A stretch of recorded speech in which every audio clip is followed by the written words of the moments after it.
Bonjour à tous et à toutes. Le but de cette vidéo est de faire un exercice nommé passé, présent, futur. Le passé, c'est de faire le point sur ces 5 dernières années, comprendre ce qui s'est passé, la direction qu'a pris ma vie, les leçons que j'ai pu en tirer. Comprendre d'où je viens va me permettre de mieux comprendre le présent et de pouvoir créer, visualiser un futur qui me correspond davantage. Alors c'est parti, commençons par le passé, les 5 dernières années de ma vie. Donc ça nous fait remonter en 2019, j'étais en troisième et j'avais 14, 15 ans. Le but c'est pas de sortir des souvenirs précis, c'est juste de sortir des événements marquants, qui ont marqué tout simplement mon année 2019, donc quand j'étais en troisième au collège. Je me souviens que je mentais beaucoup, parfois pour faire rire les gens, parce que j'aimais pas voir les gens, tristes, donc ça m'arrivait de mentir, de raconter des dingueries pour tout simplement les faire sourire. Mais je mentais aussi pour m'échapper d'une situation que j'avais créée et ça, c'est un peu moins louable. Donc une leçon que j'ai tirée, c'est que mentir est un effet exponentiel. Reprendre le contrôle sur la vérité avec soi et avec les autres est juste un concept de base pour une vie saine. Je perdais énormément de temps sur Fortnite, mais c'était aussi une des périodes de ma vie où je pense que je prenais le plus de plaisir. On se retrouvait tous les soirs avec un certain groupe de potes, justement pour jouer à Fortnite. C'est pas vraiment le jeu, au fond, qui était important, c'est vraiment l'aspect social. Retrouver ses potes et passer un putain de moment, c'était vraiment incroyable. J'ai fait de la revente de skins aussi. Il y avait une option sur Fortnite, Fortnite Sauver le Monde, où tu pouvais farmer une ressource qui te permettait d'acheter des skins. Et c'était ma première idée, entre guillemets, pour gagner de l'argent. Je farmais cette ressource, j'achetais des skins à mes potes qui me donnaient de l'argent, du coup en liquide. Et j'ai fait à peu près 120 € donc pour ma première idée, pour faire de l'argent. Dans le même style, j'avais vendu, mon compte Clash of Clans, Clash Royale, Simpson Springfield. Donc c'est des taux horaires vraiment très, très bas, je conseille pas du tout, mais c'était, je sais pas, ça me fait rire quand je revois ça, je repense à ça aujourd'hui. En 2019, il y a eu ma première vraie relation amoureuse. Première vraie relation, j'entends, parce qu'avant j'avais eu des relations, qui n'étaient pas vraiment sérieuses, c'était vraiment enfantin. Il y avait pas vraiment de partage et de sentiments, vraiment, forts, on va dire. Donc je me suis découvert en tant que jeune homme, amoureux, que jeune garçon amoureux et j'ai découvert, les valeurs que j'avais envie de prôner dans ce comportement, dans cet état. Donc il y avait le respect, la fidélité, l'attention et la bienveillance, parfois, souvent même beaucoup trop, au détriment de ma personne. C'est-à-dire que je donnais énormément de temps et d'énergie pour, apporter du bien, de la plus-value à l'autre, tout en me délaissant moi de mon côté. Donc une leçon que j'ai apprise bien plus tard, c'est que, ma propre santé mentale et physique, elle doit passer en premier. Je ne peux pas aider quelqu'un ou même aider les autres si moi de mon côté je me sens mal et je me sens pas, bien dans ma peau. Un homme amoureux doit savoir trouver l'équilibre entre l'entretien et le développement de soi et entre le temps et l'énergie, consacrés à l'autre, tout simplement. Ce qui nous fait passer du coup à l'année 2020 où j'arrive au lycée Alfred Mézières à Longwy. J'étais donc en seconde et j'avais 15, 16 ans. C'est l'année où j'ai vraiment fait un switch sur ma vie. Donc, j'ai découvert le développement personnel en début d'année et puis il m'est arrivé le covid et les confinements et en étant confiné, j'avais le choix, soit entre jouer à Fortnite et faire des choses un peu plus productives. Donc, j'ai commencé par jouer à Fortnite parce que c'est ce que je connaissais, donc c'est forcément ce sur quoi je me suis dirigé en premier. Mais j'ai commencé très vite à me rendre compte que quand c'est trop et j'avais d'autres choses à faire, en fait. C'est pas quelque chose qui allait m'apporter de la valeur dans le temps, dans le futur. Donc j'ai commencé à réfléchir à qu'est-ce que je pouvais faire d'autre. Donc j'ai commencé à lire beaucoup de livres de non-fiction, sur l'organisation, sur la productivité, la psychologie humaine et cetera, à consommer beaucoup de contenu aussi sur YouTube, de développement personnel. Et c'est vraiment l'année où j'ai pris conscience, en fait, de mon pouvoir de création sur ma vie. J'ai compris que si je décidais d'être astronaute, je pouvais être astronaute. C'est j'ai un pouvoir de création ou de destruction. Si je décide de ne rien faire, je vais détruire mon potentiel, mon futur moi. Et si je décide, de poser les actions et de créer, je peux devenir absolument qui je veux. Et quand j'ai réalisé ça, j'ai trouvé ça incroyable. Donc c'était une étape vraiment charnière, du coup, réalisée pendant ce confinement où le temps ne manquait pas. Donc j'ai commencé à vraiment pratiquer du sport de façon régulière, en autonomie. Donc j'ai commencé par le street workout. J'ai commencé le street workout et j'ai commencé par le handstand, chose qui est toujours en apprentissage. Je pense que c'est un apprentissage permanent. D'ailleurs, le handstand, c'est pas une figure qui se maîtrise, enfin qui peut être achieve. Donc comme je disais, j'ai fait beaucoup d'apprentissage, donc ça soit, bah, psychologie, heu, psychologie du bonheur, enfin vraiment les liens sociaux. Je suis en train de regarder mes livres là, tout ce qui est lié, ben, au bien-être du corps, de l'esprit, du développement de soi, de l'organisation, un peu de tout. J'ai vraiment creusé tous les domaines et quand je suis arrivé au domaine des finances personnelles, qui est un domaine très important dans la vie d'un homme ou d'une femme, j'ai vraiment surkiffé et j'ai creusé beaucoup plus que tous les autres domaines. J'ai acheté 2 fois plus de livres, j'ai suivi 2 fois plus de formations. J'ai vraiment adoré et du coup, bah, j'ai essayé de rencontrer des gens qui, pratiquaient dans ce domaine et j'ai rencontré, bah, un monsieur qui était conseiller financier. Donc je lui ai posé beaucoup de questions, il a vu que je m'intéressais, du coup, ben, il m'a présenté son métier et je lui ai dit: «Mais vas-y, c'est incroyable ton truc, c'est exactement ce que je veux faire. J'adore les finances, j'adore aider les gens, donc aider les gens avec leurs finances, voilà, c'est ce que je veux faire. Donc vas-y, explique-moi quelles sont les étapes, les diplômes peut-être, les habilitations à avoir pour pouvoir exercer ce métier-là en France». Donc il m'a expliqué et j'ai commencé, bah, mon chemin, hem, pour devenir, bah, conseiller financier. En 2021, du coup, en première, j'avais 16-17 ans, donc j'avais découvert ce métier de conseiller financier, j'ai adoré et j'ai commencé, bah, mon apprentissage. J'ai commencé à passer mes diplômes, à passer des formations auprès de la CNCEF, c'est l'organisme du coup qui forme, hem, les personnes dans la finance, simplement en France, qui est agréé par l'AMF. C'était une des années les plus productives de ma vie. J'ai vraiment, hem, la première, c'était incroyable. J'avais un sentiment de confiance en moi, c'était incroyable. Je me levais tous les matins à 5 heures pour travailler, donc faire un entraînement, physique, prendre une douche froide, lire, et puis apprendre tout ce que je pouvais apprendre du coup, bah, sur, développement personnel ou, bah, mes diplômes de conseiller financier. Et le matin, quand j'arrivais au lycée à 8 heures, je voyais tous les gens avec la tête dans le cul et je me rappelais: «Putain mec, ça fait déjà 3 heures que tu es levé, tu as tapé l'entraînement de sport, tu as pris une douche froide, tu as lu, tu as travaillé 1 heure sur ton, futur business». Je me sentais surpuissant et j'adorais ce sentiment-là. 2021, du coup, il y a eu la fin de ma relation avec, enfin de ma première relation amoureuse dont j'ai parlé en 2019.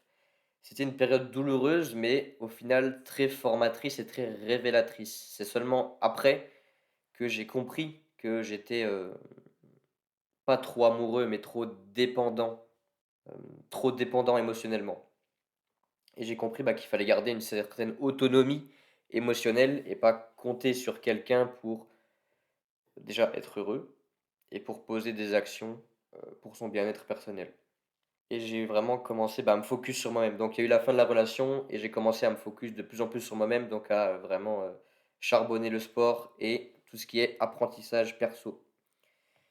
En 2021, j'ai eu une perte d'emprise du monde des apparences sur moi. Donc comme tout le monde, j'imagine, j'ai été confronté au monde des apparences, donc je voulais un pull Nike, des chaussures, Adidas, j'en sais rien, quand j'étais au collège, début du lycée et j'ai vraiment switch, j'ai dit: «Pourquoi faire? Faire comme tout le monde, ça n'a aucun intérêt, sinon tu finiras, bah, comme tout le monde». Donc j'ai vraiment essayé en 2021 de faire différemment et de me mettre dans des situations où, bah, on allait me regarder et me dire: «Putain, ce mec, il est vachement bizarre quand même, hein».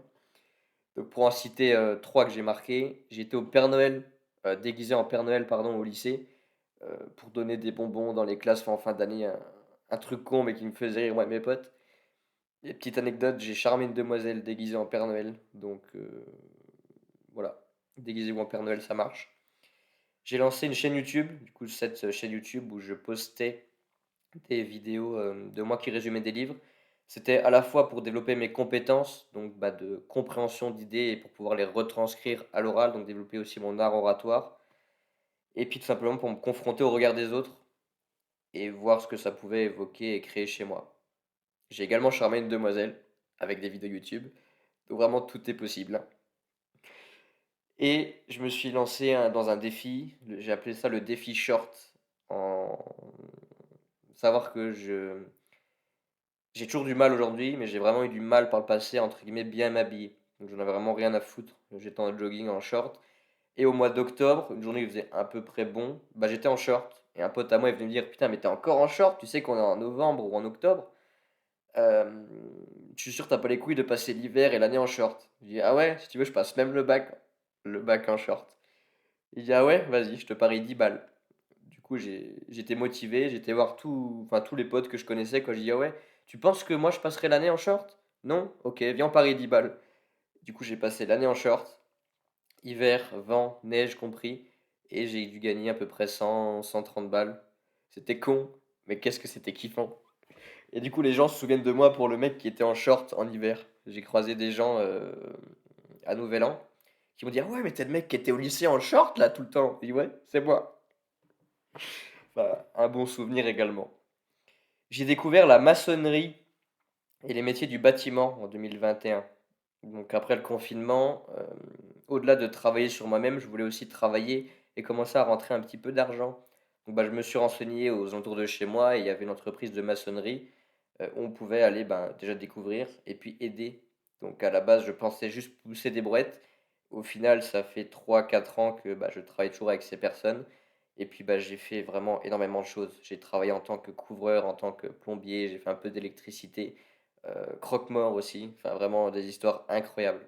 Et cette première année, j'ai énormément créé de liens avec les 2 personnes avec qui je bossais et j'ai passé des moments extraordinaires. Donc j'ai marqué sport régulièrement avec un cahier de suivi que j'ai juste là. Donc c'est un cahier où vraiment je notais et je note toujours tous mes entraînements et aujourd'hui, bah, ça fait vraiment pas mal, quoi. Il n'est pas encore fini, mais on s'y rapproche. Donc j'ai commencé à mesurer en fait ce que je faisais, surtout dans le sport, parce que j'avais compris que tout ce qui se mesure s'améliore. Une grande leçon que j'ai tirée aussi, j'ai commencé à perdre patience envers ma famille, parce que bah, moi j'étais d'un côté, j'essayais de donner le meilleur de moi-même, d'apprendre des choses, de créer en fait la vie que je voulais, donc d'aller chercher de l'épanouissement, du bonheur, du développement de moi-même. Et d'un autre côté, bah, j'avais une famille qui, elle, était plutôt assez négative, qui se plaignait beaucoup et moi j'avais du mal du coup, bah, confronter ces 2 mondes-là, j'avais vraiment du mal. Donc j'ai commencé, ben, à essayer de vouloir les amener dans mon délire, tu vois? De OK, bah, vas-y essaye, je sais pas, fais un peu de méditation, fais un peu de sport, tu verras, c'est chouette. Mais, bah, j'ai compris qu'on peut pas en fait aider une personne qui ne veut pas être aidée et enfin on peut pas changer une personne quoi, qui ne veut pas être aidée, donc la démarche doit venir d'elle si on veut pouvoir l'appuyer uniquement. Donc j'ai uniquement partagé en fait mon chemin avec mon petit frère qui lui, du coup est rentré dans le même délire que moi, de douche froide, de développement personnel, de sport, de tout ce que tu veux. Il m'a suivi dans toute cette aventure et du coup c'est chouette parce qu'il a lui aussi énormément level up depuis 5 ans. En octobre, il y a une personne à qui je tenais beaucoup, qui travaillait du coup avec moi en maçonnerie, qui s'est suicidée et cet événement m'a vraiment chamboulé émotionnellement. Hem, je comprenais pas, en fait, ça m'a vraiment j'ai tout remis en question, j'ai vraiment eu une période de réflexion émotionnellement dure et intense. J'avais personne sur qui m'appuyer pour traverser ça. Enfin, je pense que j'aurais pu trouver des personnes avec qui, pas partager la souffrance, mais sur qui m'appuyer plutôt. Mais j'ai décidé, bah, de garder ça pour moi et d'avancer seul, comme je l'ai toujours fait par le passé et comme je continue à le faire beaucoup aujourd'hui. J'ai toujours cette mentalité, aujourd'hui à tort ou à raison, je ne sais toujours pas. S'il m'arrive une merde, ben je me débrouille quoi pour, gérer, accepter ou, bah, réparer ce qui peut l'être et pour passer au-dessus. Donc une leçon qui est la plus importante, c'est qu'on ne sait pas quand on voit une personne pour la dernière fois. Un changement important que j'ai apporté dans ma vie, c'est de faire des compliments, de dire en fait: «Je t'aime» aux gens, quand c'est vraiment le cas bien sûr, mais de signifier en fait l'attachement et l'amour qu'on peut avoir pour une personne. Parce que le jour où c'est trop tard, ben, c'est trop tard et tu peux avoir de très gros regrets. J'ai fait une liste des personnes qui m'ont aidé consciemment ou inconsciemment dans mon parcours et bah, je me suis dit, dans ma tête, c'est toujours le cas, quand j'aurai atteint le niveau de réussite auquel j'aspire, je réaliserai le rêve de ces personnes. Et la personne qui s'est suicidée était sur cette liste malheureusement, donc ça m'a fait énormément de mal, quoi. Mais j'ai su tirer beaucoup d'apprentissage et de maturité de cette expérience. Par la suite, évidemment. J'ai eu une fin d'année assez compliquée, j'étais perdu, Encore aujourd'hui, ça m'arrive très souvent de penser à lui, de ce que pourrait être notre relation s'il était encore là. C'est pas vraiment un regret, mais du coup, je pense encore à lui et je sais que c'était pas sous mon contrôle, mais je m'en suis voulu un peu sur le moment et du coup, bah, j'ai adopté le comportement de signifier mon amour aux gens pour, justement éviter de, retrouver cette sensation-là.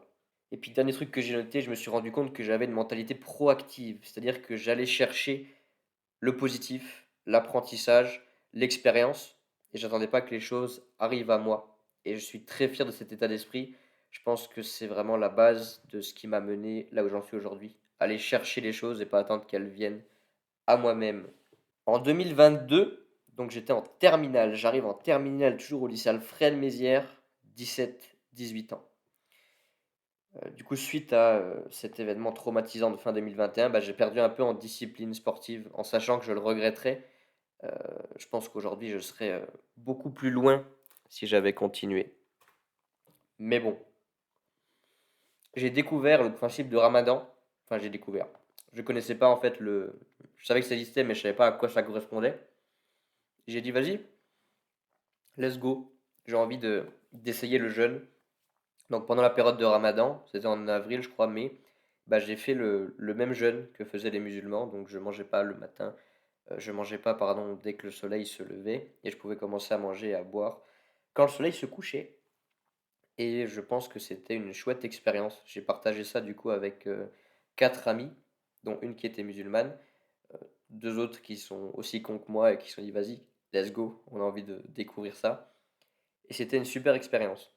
En 2022, j'ai répandu énormément de positifs et ça je m'en suis rendu compte, après, que j'avais aidé énormément de personnes, hem, grâce à ma bienveillance, à mon écoute active. Je m'investissais auprès de plein de gens qui pouvaient avoir des difficultés, que ça soit scolaire ou personnel et je consacrais vraiment du temps au développement, ben, de ma relation avec les autres et de leur propre développement dans leur vie.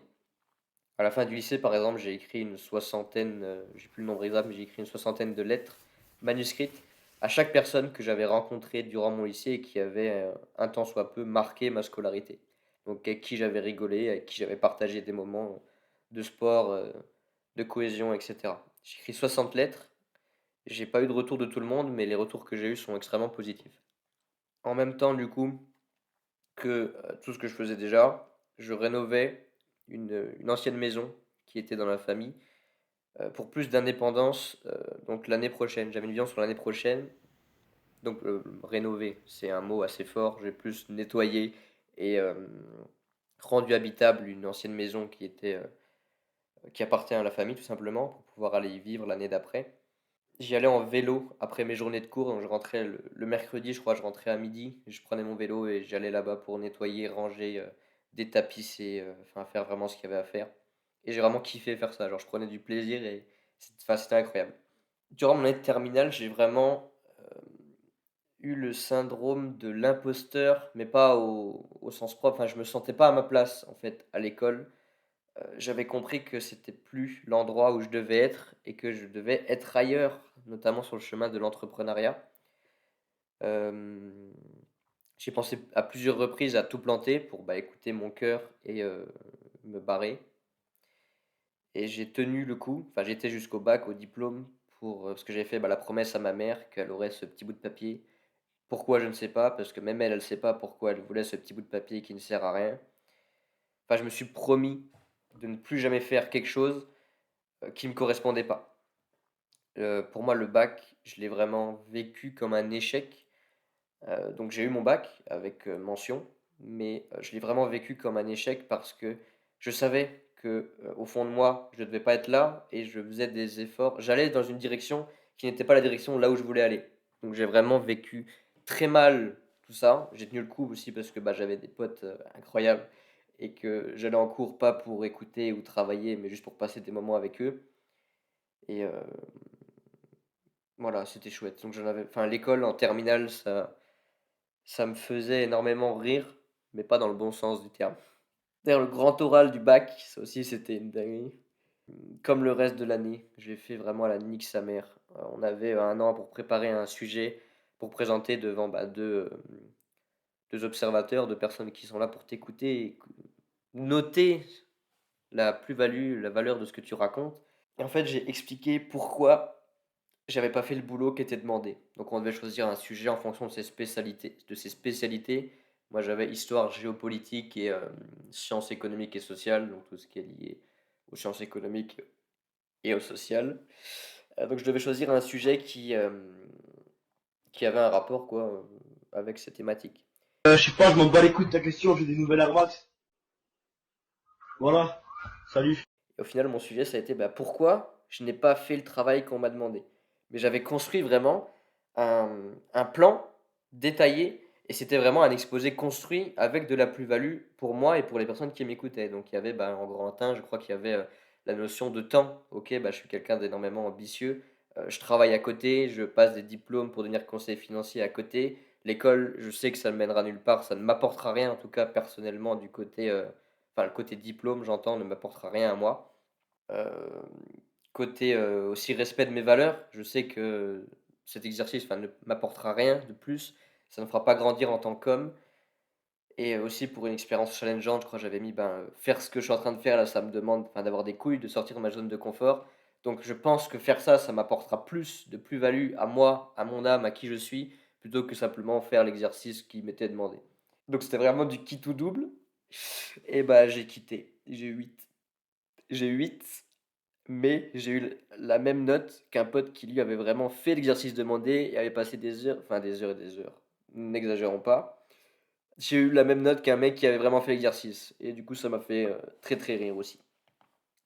Je suis fier d'avoir fait ça parce que, bah, j'étais moi-même et je me suis prouvé que je pouvais faire, hem, ce que je voulais, pas dans le sens être un sale gosse, mais ce que je voulais en mode tu décides de faire un truc, tu veux aller là, vas-y, c'est possible.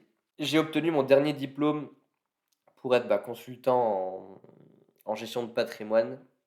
Pendant les grandes vacances, je faisais quasiment du 8-9 heures par jour pour valider ce diplôme justement avant, la fin de l'année, donc fin 2022 et j'ai fait, bah, divers apprentissages et expériences. Donc j'ai, découvert le monde des cryptomonnaies, j'ai beaucoup appris sur ce monde-là depuis. La bourse, l'immobilier, la psychologie humaine, la philosophie, la productivité et beaucoup d'organisation. Je me suis fait une constitution, donc je suivais énormément de youtubeurs dont Elio, Eric Flag et cetera et j'ai essayé d'appliquer tout ce qu'eux, ils essaient de nous transmettre comme valeur. Donc notamment la constitution, avoir un tracker d'habitude, planification, jours, semaines, mois, trimestres, années, j'étais vraiment, déterminé. Donc une fois que le bac est passé, j'ai j'ai eu mon bac, sans grande surprise, j'ai toujours été assez, bon scolairement, donc j'écoutais simplement, je relisais vite fait ce que j'avais noté, sur mon cahier et je pouvais recracher ça, hem, sans l'avoir compris, mais je recrachais des choses apprises par cœur assez facilement. J'étais un mois sur Nancy, dormir chez un pote qui lui avait commencé les études sup, pour, bah, travailler parce que c'était une période de transition. Du coup, j'avais mes diplômes, mais le temps administratif de lancer mon entreprise, de me faire habiliter auprès de l'ORIAS, hem, de la CNCF, enfin bref, c'était une galère. Je savais que j'en avais au moins pour 4 ou 6 mois d'attente, donc je pouvais, rien faire sur ce côté-là. Donc j'ai décidé, bah, de trouver un taf et de de faire de l'argent quoi, rentrer un peu d'argent. Donc j'avais trouvé un taf de commercial. Je savais pas du tout que c'était un taf de commercial. Je me suis pointé là-bas, ils m'ont dit: «Vas-y, va sur le terrain, va faire du porte-à-porte». J'ai fait ça une semaine et j'ai dégagé vite fait, bien fait et j'ai bien fait parce que je ressentais un mal-être, ça me correspondait pas du tout. C'était beaucoup trop, pas commercial, mais ça collait pas du tout avec mes valeurs. En fin d'année, j'ai eu une relation avec une meuf qui était une frappe, mais on avait des caractères incompatibles. Donc bah, j'ai fait le choix de ma vie pro. Donc j'ai commencé la relation en 2022 et je l'ai terminée en 2023, en mois de mars, si je me rappelle bien. J'ai fait le choix de me consacrer sur ma vie perso, pro, pardon,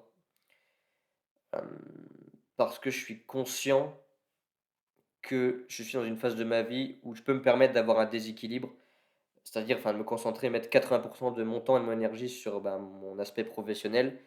Et c'est pas quand j'aurai 40 ans, une famille et j'espère des enfants qu'il faudra dire: «OK, bah, je all-in sur mon professionnel et je délaisse le côté familial, le côté social, le côté sport et cetera». Donc je fais le choix aujourd'hui de me mettre dans cette position de déséquilibre pour, bah, démultiplier mes résultats et quand j'aurai atteint un certain niveau de vie, je me dirigerai vers, un équilibre plus poussé.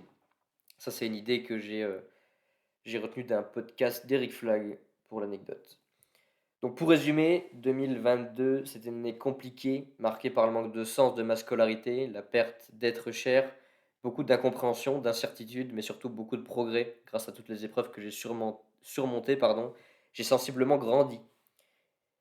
En un an, j'ai lu 25 livres, été maçon, plombier, couvreur, croque-mort, été étudiant en option, entretenu une relation amoureuse, développé une activité secondaire, donc dans l'entrepreneuriat conseiller financier, obtenu mon bac avec mention, mention branleur, obtenu mon permis de conduire, diplôme intermédiaire en assurance, donc ça bah, c'est pour enfin, les différents diplômes qu'il me fallait pour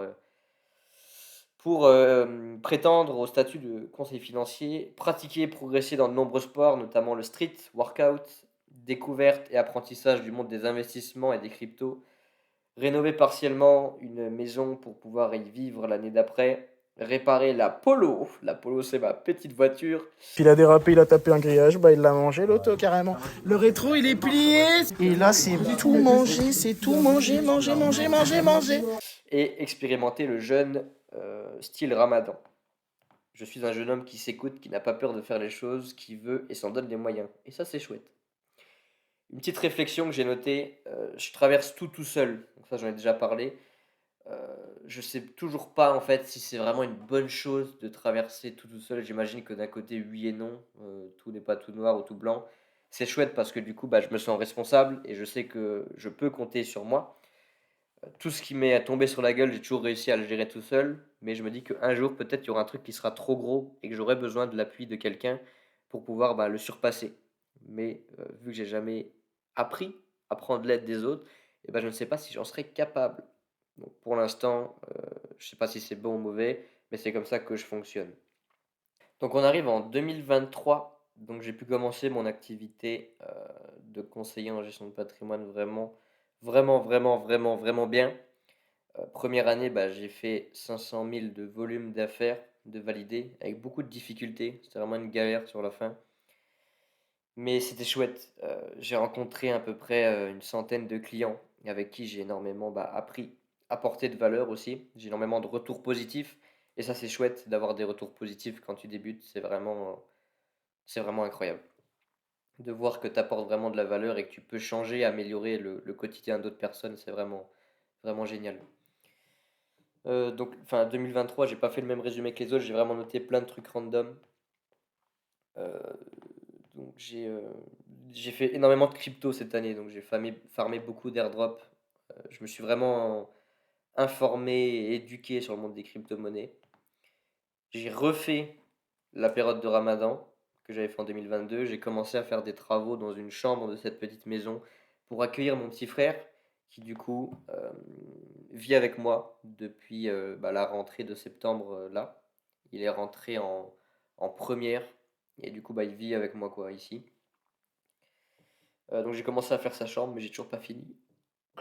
Honte à moi. J'ai fait 2 reboot camp. Alors le reboot camp, comment dire? Incroyable, juste fou. Le premier reboot camp, j'étais dans un groupe, on a tissé énormément de liens. Enfin, attends, je vais expliquer déjà ce que c'est le reboot camp pour ceux qui ne participent pas au reboot camp.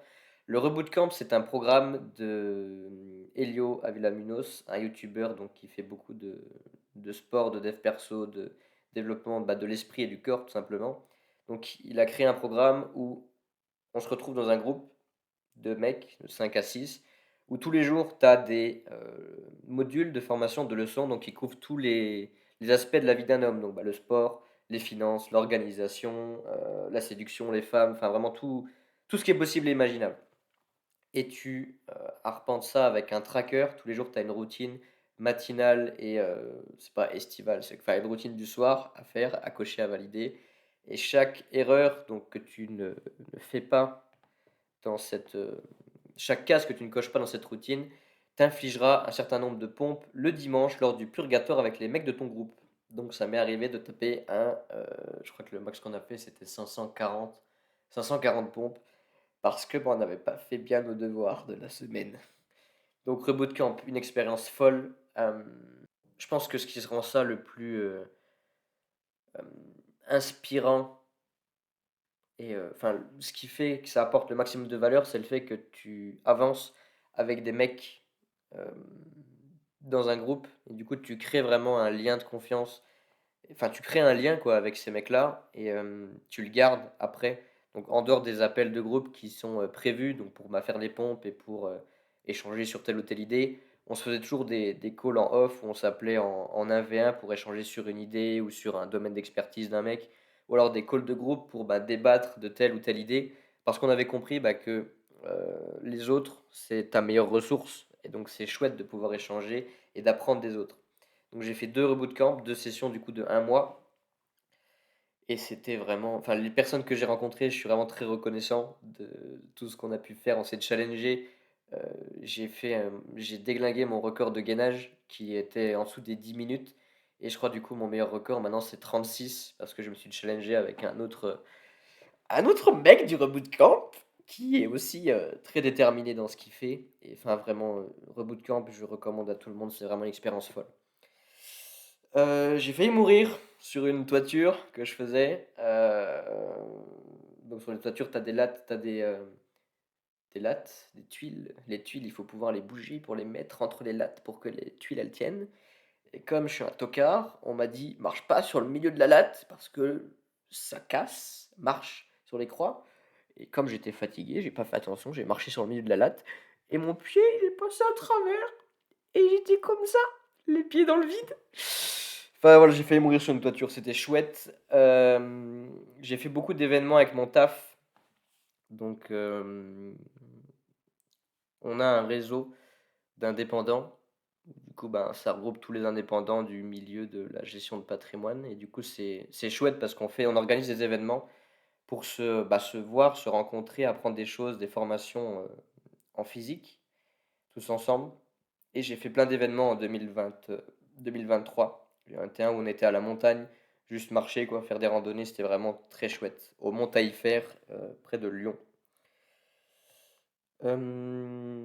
Donc en parallèle, je bossais en maçonnerie. J'ai réduit, en début 2023 à 2 jours semaine pour, bah, concentrer, 70 de ma semaine quoi sur mon activité, entrepreneuriale. Je suis passé dans le Républicain Lorrain les mecs, putain de ouf, je suis passé dans le Républicain Lorrain, c'est incroyable. Donc Républicain Lorrain, c'est le petit, journal de notre petite, région du monde bien perdue en France. Mais c'est chouette, enfin c'est une bonne première expérience, quoi. OK, ça je vais peut-être pas le dire. Je me suis lancé dans comment dire? J'ai fait un truc que si ça marche, c'est extraordinaire et ça me fait gagner 10 ans de vie, d'accord? Si ça marche pas, c'est pas très grave, mais du coup tant que c'est pas fini, je n'en parlerai point. J'ai découvert une association qui s'appelait la JCEF, la Jeune Chambre économique française, donc qui a pour but de former des leaders citoyens. Donc en gros, tu participes à des actions pour, le bien de ton territoire local et tu te formes en même temps à tout ce qui est, ben, compétences, développement personnel, art oratoire. J'ai fait une formation sur, ben, prendre la parole en public que j'ai pu exercer après. J'ai fait un discours devant une soixantaine de personnes. Hem, à la mairie de Metz? Je sais plus, enfin dans un bâtiment, très, très beau de la ville de Metz, pour expliquer, bah, un projet de commission qu'on avait fait, qu'on avait monté sur Metz pour, redynamiser le centre-ville historique de la ville de Metz. Le cœur historique de la ville de Metz, en attirant les jeunes, et de renforcer le lien entre les acteurs économiques et cette même jeunesse. On est reconnaissant aujourd'hui d'avoir pu mener à bien ce projet et on remercie les collaborateurs, nos partenaires qui nous ont suivis de notre mission. Merci à vous.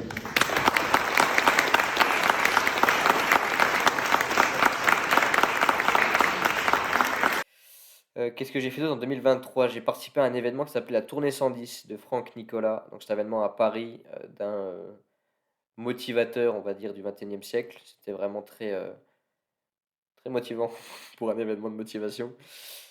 J'ai eu un nouveau tel, putain, j'avais un téléphone, je l'ai gardé 5 ans, les mecs. T'imagines, garder un téléphone 5 ans, je l'avais au collège et il est mort cette année, cet enfoiré. Du coup, je me suis racheté un nouveau téléphone. J'ai fait un 21 km avec Laura et Flo. et on s'est engagé au marathon Paris 2024 avec d'autres mecs du coup de Rebootcamp. Je sais pas pourquoi, on s'est chauffé un jour, vas-y go pour marathon 2024, comme ça bah, on se revoit en vrai et du coup bah, on se prépare. Donc voilà pour mon année 2024, une année où j'ai vraiment dépassé tout ce que je pouvais espérer. euh, Peu importe les domaines, en fait, j'ai vraiment tout explosé en 2023.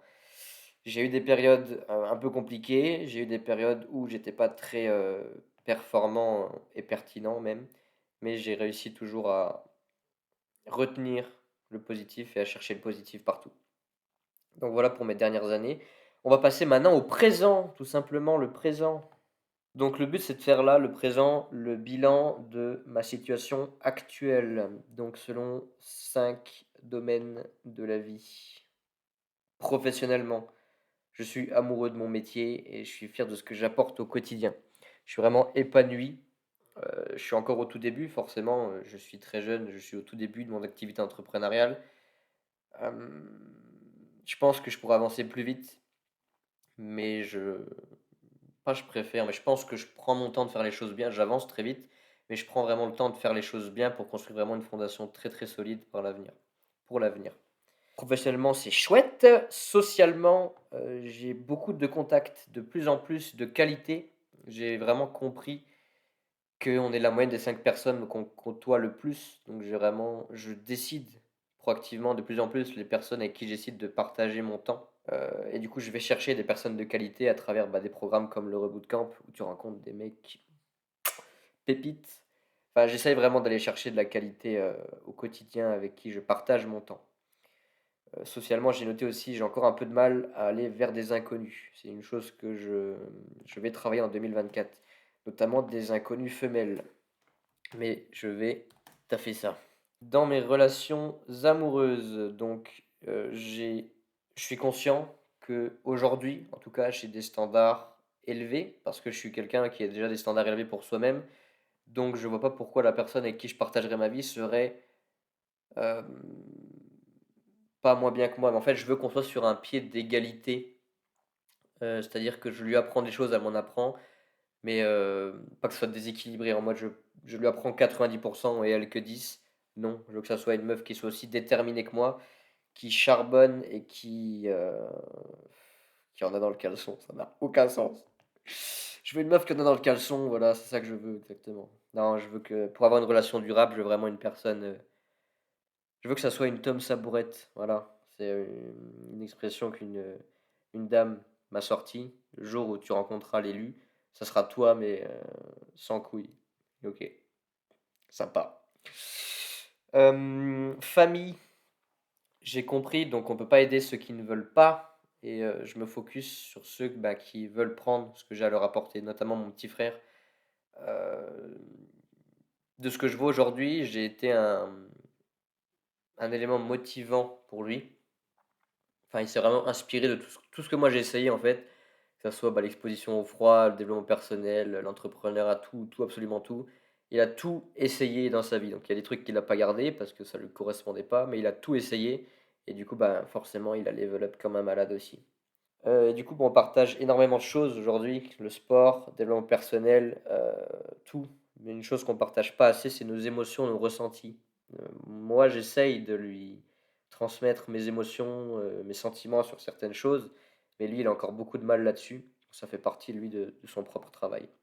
Donc, ma santé, ensuite, santé physique. Euh, Début d'année, j'avais perdu énormément de cardio parce que bah, j'avais arrêté le foot. J'ai recommencé à courir pour me préparer pour le marathon, donc on va dire que c'est revenu. Niveau street, c'est pas déconnant, ça aurait pu être mieux, mais ça aurait pu être beaucoup pire. Franchement, je suis fier de ce que j'ai réussi à maintenir. Santé mentale, ça par contre, c'est un truc que je vais lire parce que c'est extraordinairement bien dit. Soit je gère extraordinairement bien tout ce qui m'arrive, soit je refoule tout dans un petit coffre-fort qui explosera un jour. C'est ce que mon entourage me dit, que je peux pas être aussi, entre guillemets, heureux et performant que, en gros, je prends tout ce qui m'arrive et je le cache au fond de moi, sauf qu'un jour ça explosera et ça me mettra à genoux. Moi, je suis plutôt du premier avis que je gère extraordinairement bien tout ce qui m'arrive. Si c'est chouette, c'est chouette. Si ça me défonce, je me fais défoncer et je fais en sorte de tirer de l'expérience et des leçons pourquoi c'est arrivé, comment c'est arrivé, qu'est-ce que j'ai fait, en quoi suis-je responsable et qu'est-ce que ça m'apporte. La vie, c'est dur, c'est très bien comme ça. Les épreuves que j'ai rencontrées jusqu'à aujourd'hui ont fait qui je suis et je suis très fier de qui je suis aujourd'hui. Même si je suis impuissant face à certaines choses et que j'ai encore du mal à l'accepter, je me concentre sur ce que je peux améliorer. Je suis fier de mon système de pensée et de valeurs. C'est une fondation hyper solide pour ce qui arrivera ensuite. Voilà pour le présent. On passe au futur. Je ne sais pas si je vais faire le futur. Le futur, en gros, l'exercice, c'est tu imagines, tu visualises et tu décris avec beaucoup de détails 2 visions de ton futur. Une vision de ton futur où tu gères, tout se passe bien, tu arrives à faire ce que tu veux faire, donc tu fais ton sport, tu gardes la discipline, tu manges correctement, tu te montres proactif, tu vas chercher les résultats, d'accord? Et une vision où tu n'y arrives pas, tu chiales, tu manques de discipline, tu commences à bouffer de la merde, à rater tes séances de sport, tu te brosses plus les chicots. T'imagines? Tu te brosses plus les chicots. Et du coup, ben, tu mets en place l'effet cumulé, mais dans le mauvais sens. Et là, c'est la merde. Donc l'idée, c'est de décrire avec beaucoup de détails ces 2 visions-là, les mettre sur papier, ta vie A et ta vie B. Et ensuite, ça te fait visualiser en fait les actions qu'il faut que tu mettes en place et sur les actions toutes simples, hein, qu'il faut que sur lesquelles tu dois te concentrer. Je pense pas que je vais le faire. Enfin, je l'ai fait de mon côté, mais je pense pas que je vais le faire en vidéo parce que c'est déjà assez long et l'objectif de tout ça, c'est juste de garder une trace pour moi, que je puisse revenir dans 5 ans et revoir cette vidéo-là. Donc le futur, je pense que je vais le construire plutôt que de vous le raconter, d'accord? Et ça, c'est bien dit. Merci d'avoir écouté si tu as écouté. Gros bisous, prends soin de toi et puis on se revoit dans 5 ans. Allez, la bise. Salabala.